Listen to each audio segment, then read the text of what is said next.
Introducción al estudio de la dialéctica materialista. El entendimiento consciente y no liberesco de la dialéctica materialista y del materialismo histórico como esencia del marxismo-leninismo es la base para la conformación de una militancia consciente, disciplinada y comprometida con su partido comunista. El comunismo científico es la teoría y práctica de la síntesis de la experiencia, que se edifica como una guía de acción para el trabajo militante. Nuestro deber es simplificar, mas no vulgarizar, todo lo que podamos de nuestra ciencia, pues su extensión y aplicación es parte de lo crucial en el triunfo o la derrota del proletariado, en esta lucha de clases ardua contra las fuerzas burguesas y reaccionarias que quieren truncar el avance de la historia.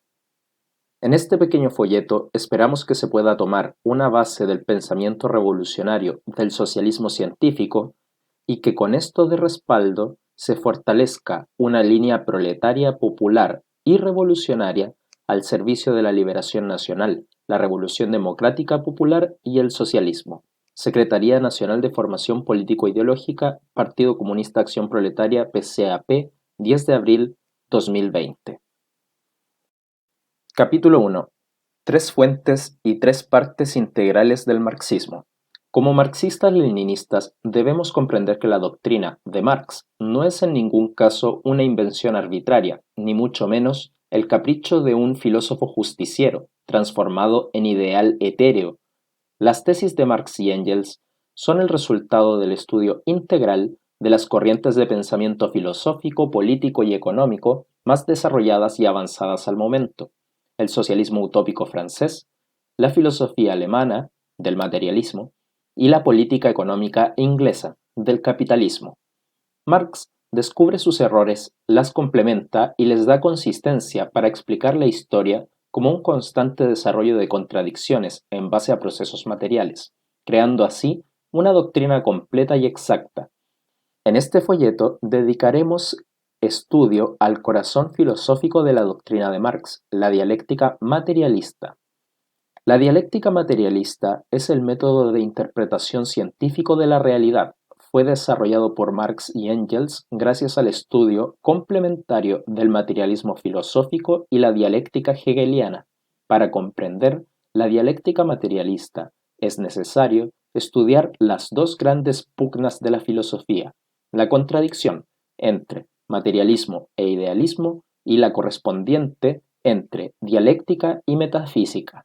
La dialéctica materialista se nutre del desarrollo y choque entre estas cuatro corrientes y cómo se oponen entre sí. Capítulo 2. Materialismo versus idealismo. La primera pugna filosófica que analizaremos es la que se da entre el materialismo y el idealismo en la historia. Quizás la primera vez que nos podemos encontrar con claridad esta pugna es con Platón y Aristóteles. En primer lugar, al hablar de materialismo filosófico, no hacemos referencia a la concepción vulgar del materialismo o que se vincula a aquella persona que prioriza la posesión de bienes mercantiles por sobre las relaciones humanas, ni tampoco el idealismo hace referencia directa a aquel idealismo político, vinculado a aquella persona que defiende sus ideales cueste lo que cueste. La pugna entre estas corrientes se da respecto al prisma con el cual se entiende existe la realidad.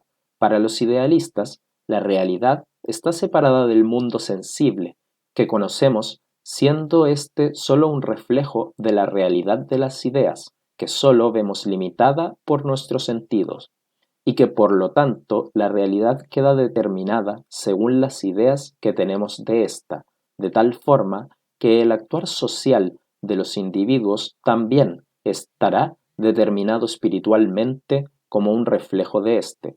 Por contrario, el materialismo plantea que la realidad existe, está determinada por la naturaleza y se puede conocer mediante los sentidos y el perfeccionamiento del método científico, que, al ser empíricamente aplicable, demuestra que la realidad sí es cognoscible, de tal forma que las ideas que se forman en nuestra mente no son más que reflejos de esta realidad, y que por lo tanto, como plantean Marx y Engels, en toda la ideología, los hombres y sus relaciones aparecen invertidos como en una cámara oscura. Este fenómeno responde a un proceso histórico de vida, como la inversión de objetos al proyectarse sobre la retina responde a su proceso de vida directamente físico. El estudio de Marx y Engels sobre el desarrollo de la sociedad humana es el materialismo histórico. Capítulo 3. Dialéctica versus metafísica. La pugna entre dialéctica y metafísica se da respecto al principio según el cual se concibe lo que existe, es decir, cómo se sabe si algo es, por lo que la disputa se centra en la concepción del movimiento, es decir, el cambio de un estado a otro. Para los metafísicos, todo aquello que es, solo es. Al ser carente de contradicción, nada que es puede ser otra cosa, salvo en nuestra percepción, de tal forma que el movimiento no puede existir ni en su forma más básica. La mecánica, que es un cambio de estado, posición, en el espacio, por lo que todo aquello que implique cambio es un error de nuestro mundo sensible, mas no es verdadero, como lo intenta demostrar Zenón, mediante el movimiento de una flecha. Por el contrario, la dialéctica plantea que el principio fundamental de la naturaleza es el movimiento. Todo está en constante cambio. Parafraseando a Heráclito, uno nunca se baña dos veces en el mismo río, pues éste fluye constantemente y sus aguas cambian. El motor del movimiento es la contradicción, es decir, todo aquello que es potencialmente aquello que no es. Mientras la metafísica concibe la naturaleza como un todo terminado y en equilibrio, la dialéctica concibe en constante desarrollo, siendo el desarrollo un tipo de movimiento específico, el cual se distingue por tener un progreso. La ciencia ha demostrado que tanto la naturaleza en sus diferentes aspectos está en desarrollo y no es estática. Tanto la física, la biología como la química han derribado la metafísica, dando a la dialéctica la razón. Las especies están en desarrollo, el universo está en desarrollo y la propia materia cambia constantemente. Capítulo 4. Los filósofos premarxistas. El desarrollo máximo de estas corrientes filosóficas, previo a la dialéctica materialista, se da en la filosofía premarxista, tanto en la dialéctica de Hegel como en el materialismo de Feuerbach. Marx y Engels estudian, adquieren y depuran ambas doctrinas, rescatando sus médulas científicas y desechando todo rastro de escoria idealista y metafísica. La dialéctica premarxista tiene su mayor exponente con Hegel, quien comprende a la naturaleza, al pensamiento y a la historia en constante desarrollo, en cambio y contradicción. Sin embargo, Hegel creía que la historia se desenvuelve en el autodesarrollo de la idea absoluta, siendo el pensamiento el fundamento de la realidad, por lo que la dialéctica hegeliana era idealista. Marx y Engels fueron quienes salvaron la dialéctica del descalabro del idealismo, rescatando su médula racional del estudio dialéctico de los fenómenos de la naturaleza, pero desde un enfoque materialista. Por su parte, Feuerbach tiene la importancia histórica de haber quebrado definitivamente con el idealismo de Hegel. Para Feuerbach, las ideas en nuestras mentes no son más que reflejos de la realidad material. Sin embargo, el rechazo de Feuerbach a Hegel fue unilateral, incluyendo la dialéctica. Aquello no le permitió a Feuerbach explicar la historia desde una perspectiva materialista, por lo que su materialismo carecía de universalidad. Al interpretar la sociedad, Feuerbach era un crítico a la religión y planteaba, por el contrario, una sociedad fundamentada en el amor como base, lo que demostraba que su materialismo, al ser incompleto y metafísico, mantenía residuos de la visión ético-idealista. Marx y Engels enriquecieron el materialismo con la adquisición de la dialéctica. De tal forma, se profundizó el materialismo filosófico como un enfoque aplicable de forma universal, tanto al conocimiento como desarrollo de la naturaleza y la sociedad humana. Esto es, la dialéctica hegeliana de carácter idealista plantea que el desarrollo dialéctico de la idea absoluta se basa primero en un principio del pensamiento, en donde la realidad nace del pensamiento.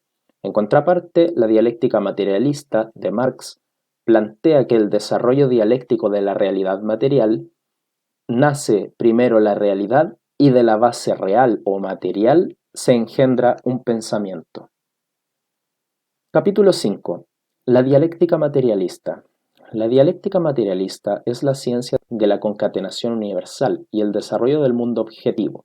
Se encarga del estudio de las leyes más generales del desarrollo de la naturaleza, la sociedad humana y el pensamiento, siendo nuestro estudio de la naturaleza de carácter dialéctico y nuestra interpretación se da desde un enfoque materialista. La dialéctica materialista presenta 4 rasgos fundamentales que señalan lo esencial que hay en ella y descubren su contenido general.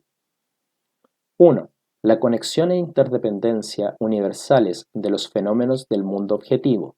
La naturaleza debe ser comprendida como un conjunto de entes y fenómenos vinculados e interdependientes.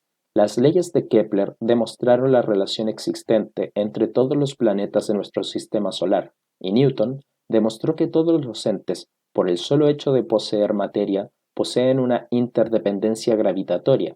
Estos ejemplos mecánicos son solo una forma de vínculo e interdependencia. Podemos ver cómo en la sociedad un determinado acontecimiento repercute en todo el mundo. Por ejemplo, el triunfo de la revolución socialista en Rusia llevó a todas las potencias capitalistas a adquirir distintas medidas internas y externas. Dentro de las medidas internas podemos considerar, por ejemplo, en algunos países, leyes laborales como con el fin de apaciguar la lucha de clases y evitar la proliferación de revoluciones proletarias. Mientras que, en aquellos que la lucha se intensificó, vemos el surgimiento de movimientos fascistas, para contener mediante la abierta violencia política el avance del socialismo en Europa. Y dentro de las medidas externas podemos mencionar la invasión, que distintas potencias del mundo liberaron directa e indirectamente contra la revolución bolchevique. 2. El movimiento y desarrollo de la naturaleza y la sociedad. La naturaleza se encuentra en constante movimiento, en sus distintas formas. Nada es eterno, a excepción de la materia y su movimiento. En la naturaleza no existen entes inmutables o en un estado de reposo absoluto. No hay nada eterno de no ser la materia en eterno movimiento y transformación, y las leyes según las cuales se mueve y se transforma. El movimiento no es un estado casual de la materia, sino que su propiedad fundamental, tanto en la naturaleza como en la sociedad, se encuentran en eterno movimiento, desarrollo, mutación y contradicción. La física, como antes la astronomía, llegó a un resultado que apuntaba necesariamente al ciclo eterno de la materia en movimiento, como la última conclusión de la ciencia. La ciencia ha demostrado el carácter evolutivo de la naturaleza en todos sus aspectos. Podemos encontrarlo en la vida natural, terrestre, como la evolución de las especies, o en el universo, con el nacimiento, desarrollo y muerte de las estrellas. La sociedad, de igual forma, se encuentra en movimiento y desarrollo. La sociedad primitiva dio paso a la esclavista, vino luego la feudal, luego la burguesa, y ésta dará paso a la socialista, cada una con sus propias instituciones y formas transitorias. 3. El tránsito de las transformaciones cualitativas a cuantitativas y viceversa. En la naturaleza debe ser estudiada como un proceso en el cual, a raíz de la acumulación lenta, gradual e inadvertida de cambios cuantitativos, se producen de forma brusca y radical cambios cualitativos, es decir, la cantidad se transforma en cualidad. El agua sufre cambios casi imperceptibles cuantitativos, puede tener 50, 80 o 99 grados y seguir siendo agua. Sin embargo, al llegar a 100, ésta sufre un cambio cualitativo, se transforma en vapor. Lo mismo ocurre en la sociedad. El desarrollo gradual, cuantitativo, de las fuerzas productivas de una sociedad produce en un determinado punto un salto cualitativo en forma de cambios radicales de la sociedad. 4. La unidad y lucha de los contrarios como fuente del desarrollo. La fuente del desarrollo de la naturaleza son las contradicciones inherentes a todo ente y fenómeno. La contradicción motiva el movimiento. Todo aquello que es encierra en sí una contradicción que lo lleva a ser aquello que no es decir, la potencialidad de mutar. En la sociedad, la lucha de clases es el conflicto que se da entre dos clases interdependientes unidas por un determinado modo de producción. La clase oprimida y opresora, revolucionaria y reaccionaria, se encuentran unidas en la lucha.